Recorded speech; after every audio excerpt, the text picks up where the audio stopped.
good afternoon, good evening. Ako nga pala si Jeannie at ang aking fiancé ay si Buddy at kayo ay nanonood sa Team Taylor Channel. Ayan, sa mga hindi pa nakapag-subscribe, sana'y maging parte kayo ng aming YouTube family or ng hashtag Team Taylor Fam sa pamamagitan ng pag-press ng subscribe button, pati na rin ng bell button para maging updated kayo sa mga ganap dito sa aming channel. And for today's video guys, ay ipapakita ko sa inyo yung Philippine section ng Jungle Gyms International Market na makikita dito lang malapit sa amin, dito sa May Cincinnati.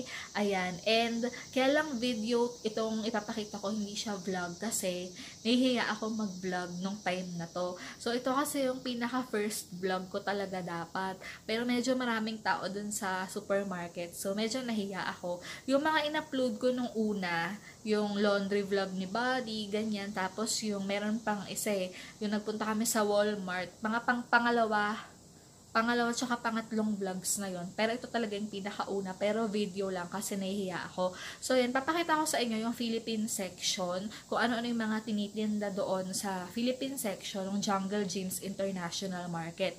Pero before that, to give you a background guys, yung Jungle Gyms Market, nagsimula lang to sa isang bangketa.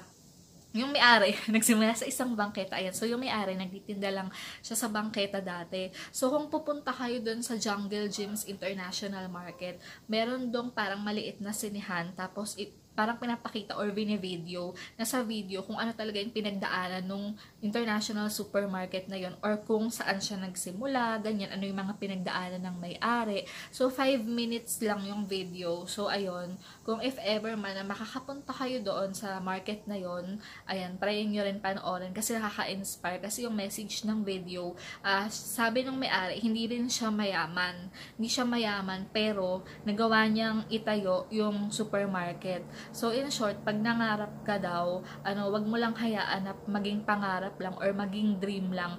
Kung di, parang isa katuparan mo, ayan. Parang it's not impossible to dream, sabi nga, but you must put hard work on it in order for it to be a reality. So, parang yun yung essence ng video nung may-ari na gusto niyang i-share dun sa mga viewers na mapapadaan dun sa supermarket. So, more of parang inspirational story yung pinapa-share or yung sinishare nung may-ari ng Jungle Gyms. So, yun kasi nga daw, walang-wala din sila dati, pero talagang lakas lang siya ng loob and at the same time, pangarap niya kasi na magkaroon siya ng supermarket.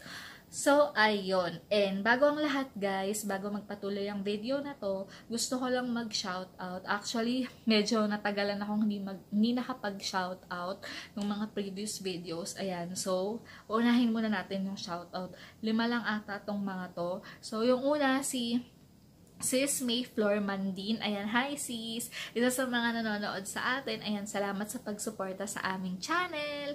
Ayan, and then sino ba ba? Si Sis Ana Ludag Sprangers. Tama ba yung pag-pronounce ko? So, sana tama. Ayan, i-shoutout ko daw siya. So, hi sis! Ayan, na-shoutout na kita. Ayan, thank you for watching din. And then, si Marvin Padrones, sabi niya, lagi ko siyang i-shoutout sa bawat video. And yun, nakalimutan ko nga nung nakaraan. Kaya, ayan, hello! Ayan, so, na-shoutout na kita. Ayan, salamat sa panonood. Tapos, sino pa ba? Si Margo Amora Luzon. Sis, super nice pa-shoutout. So, hi sis! Thank you very much for watching and for supporting our channel. Ayan, and then si Rowena Juarez, ayan, pa-shout avid fan daw siya ng ating channel. So, hi sis! Salamat sa panonood. Ayan. And eto na guys, ipapakita ko sa inyo yung ilan sa mga binibenta dun sa Philippine section ng Jungle Gyms International Market. Kaya panoorin nyo.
guys, nakita nyo kung ano yung mga binibenta dun sa Philippine section ng Jungle Gyms International Market. Ayan, favorite ko dun yung cracklings, yung clover. Actually, halos mga junk foods yung favorite ko.